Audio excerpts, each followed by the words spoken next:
Hey fam, what's going on? Strat here from Strategic Audio, back with another sort of music production video. This video, however, is going to be a little bit different. I actually just want to tell you a little bit about my music journey. Still going to be making a beat in this video.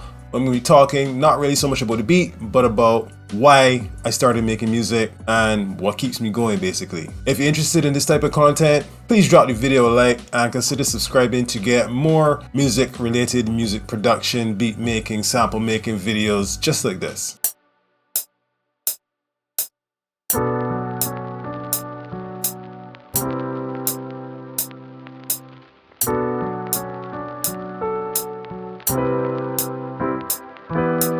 So I was about 17 when I made my first proper real song. It was a hip hop song. Beats, lyrics, mix, everything. It was me and a bunch of my friends from school or from the neighborhood. We all wanted to be rappers. We all just love hip hop music. See, up to that point, we had been making songs on popular instrumentals from artists like The Roots, Busta Rhymes, Mobb Deep, Jay-Z, Nas, Wu-Tang, and others from that era, that golden era, right? However, I really wanted us to make fully original songs and get on the radio. That was a big thing back then, getting on the radio here in Barbados, my home country. So there was one other guy in the group who was he was a musician. He was really good on the keys. And I thought we were relying on him a bit too much for the original sounds, you know? But I took it upon myself to also learn the keys, so then we would have two people who could, make the beats and make the melodies and whatnot. So I started teaching myself the basics. I learned how to play basic chords, basic music theory, the scales, stuff like that. I taught myself how to chop samples, how to program drums, record, mix, master. I taught myself how to use Reason, Cubase, FL Studio, which at the time was just called Fruity Loops. And eventually I taught myself how to use Pro Tools.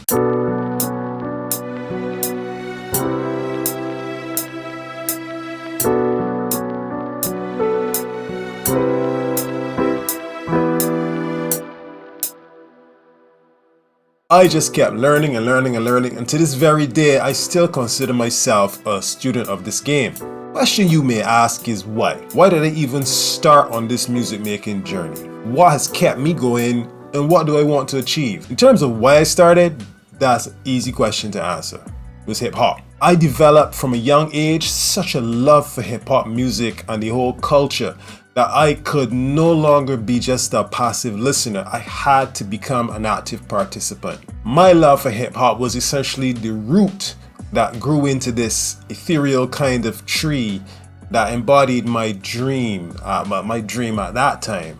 And that dream was simple. It was to be this well-loved, well-respected MC/producer. Someone who spit the most clever bars and made the hardest beats. Around the age of 17, 18, I wanted to be him. And that was the foundation that drove me for a very long time. It took me all through my 20s where I was producing for loads of artists here in Barbados. And my little studio released track after track after track on the radio from artists of all walks of life, all different genres, but especially hip hop.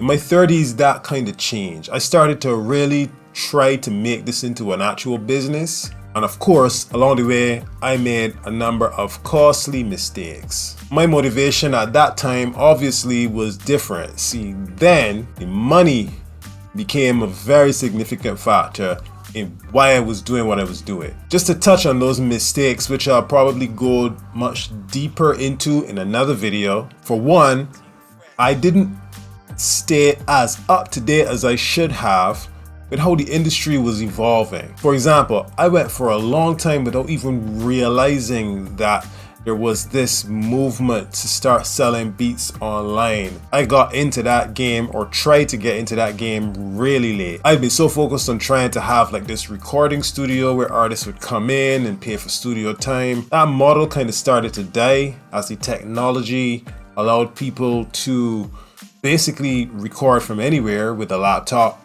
and an audio interface. And my studio wasn't this giant commercial studio. It was still fairly modest, but I had a recording booth and I had a relatively decent set of equipment. I was good at what I did, and that was what drew people to me.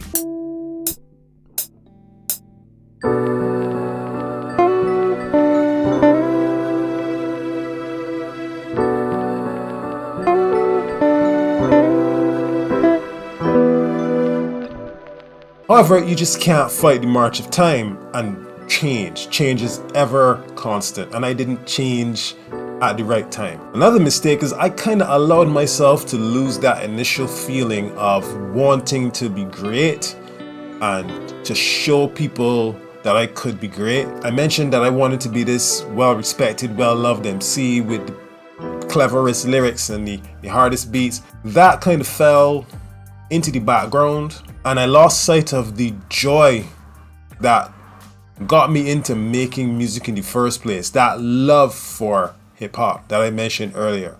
That love for, that feeling when you hear something real dope and you say to yourself, I got to make something just like that. I know I can make something just like that. I kind of lost that for a bit. I'd have to say now, after going through a lot of that, what's kept me going is simple: my natural perseverance. I am just 100% determined to be a success at this. And that's just how I am in life in general. I'm always so determined to succeed at whatever it is I'm doing. I don't mind failing as long as I can use the failure as a stepping stone to achieve something. Do I still love the process of making music? Yes, very much so. Do I love the feeling that this sometimes can feel like a regular day job? No, I don't love it, but that type of consistent effort is what it takes. I have a daughter that I want to be able to pass all of my knowledge and hopefully a successful business onto as she grows into an adult. See, that ultimately is what I want to achieve. To have taken something that I love, something that I started doing for free, and to be honest, would probably still be doing for free, and made a sustainable, successful business out of it.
A legacy that my daughter can be proud of and choose to carry on if she so desires. If you take one message from this, is try to hold on as tightly as you can to the reason why you started making your art, whether it's music, painting, writing, whatever it is.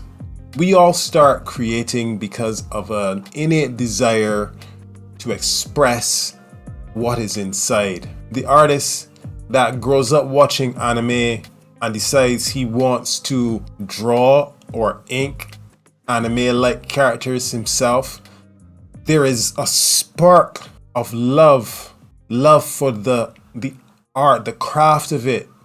That is what you can never allow yourself to lose as an artist, as a musician. That feeling you get when you are in the groove, when you're in the zone, when you're in the, what they call, in sports you call it being in the zone, in psychology they call it being in a flow state. When you're in that state of flow where time doesn't matter, hunger doesn't matter, money doesn't matter, don't ever lose that feeling, that initial feeling that got you to pick up your guitar, pick up your keyboard, pick up FL Studio, Reason, Pro Tools, whatever it is, and just live in that feeling and feel like there's nothing that can touch you, that you can just create the most impressive piece of work possible. Capture that feeling and try your best to hold on to it, no matter what money concerns or marketing concerns, or no matter, all of those things are part and parcel of trying to become a successful music entrepreneur, yes, and you have to focus on them. But when it starts to feel like a chore, remember why you started. Remember your foundation. And trying your best not to lose that love. And try your best to remember what it feels like to be in that flow state, and get into that flow state as often as you can when you're making your art. Because otherwise, then what's the point of continuing? If you don't love it anymore, stop. But if you love it, do it even if you're not making any money. You keep putting your all and all of your love and all of you into it, because the money will come. Now, obviously, I've been making the beat throughout this little speech, or perhaps I should say, I've been showing you the making of a beat throughout this little speech, and now I'm going to play the full beat at the end, which is coming up. I just want to say thanks for watching. Please subscribe to the channel. Tell me what you think of the beat in the comments below. I would love to hear your feedback. And yeah, I wish you all the best in your artistic and creative journey. This video is dropping around the holidays, so happy holidays to you and your family. Peace, and I'll see you in the next video. Now here's the beat.